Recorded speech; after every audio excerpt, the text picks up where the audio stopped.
दिवसापासून नांदेड जिल्ह्यामध्ये प्रचंड प्रमाणात अतिवृष्टी झालेली आहे। जवळपास 400 ते 500 गावांना पाण्याचा वेढा उडलेला आहे। पूरग्रस्त क्षतिग्रस्त जी गावं झालेली आहेत। प्रचंड प्रमाणात पिकांचं नुकसान शेतकऱ्यांचं झालेलं आहे। नांदेड शहरामध्ये प्रचंड प्रमाणात लोकांच्या घरामध्ये पाणी गेलेलं आहे।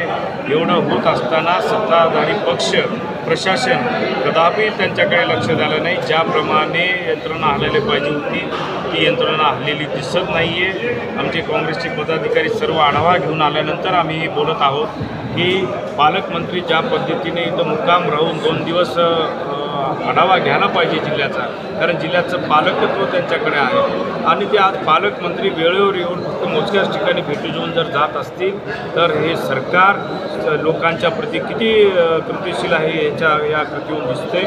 त्यामुळं मी आपल्या माध्यमातून आमच्या काँग्रेस पक्षाच्या माध्यमातून आज मागणी केलेली आहे की जे शेतकरी इथं जे शेतकऱ्यांचं नुकसान झालेलं आहे त्यांना प्रति एकर 2 लाख रुपये आणि जे शहरात जे घरामध्ये पाणी गेलेलं आहे त्यांना प्रति घर 25,000 रुपये मदत शासनाची तात्काळ या ठिकाणी नांदेड जिल्ह्यामध्ये देण्यात यावं। त्याचबरोबर संपूर्ण जिल्हा ओला दुष्काळ म्हणून या ठिकाणी त्वरित सरकारतर्फे जाहिर करण्यात यावं। सर लास्ट ईयर जो महापालिका नांदेड़ में जो फ्लड आया था उसके अभी तक पैसे नहीं मिले लोगों को। मागच्या वर्षी सुद्धा अशीच परिस्थिती नांदेडमध्ये उद्भवलेली होती। 12,000 लोकांची यादी झाली होती।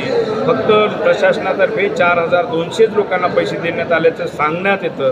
अद्यापही ते स्पष्ट झालेलं दिसत नाही आहे। सरकारने लवकरात लवकर त्यांचे पैसे द्यावे आणि हेही सर्वे करून तेही पैसे लवकर त्या लोकांना द्यावे तर कुठंतरी त्यांना मदत या ठिकाणी मिळू शकते।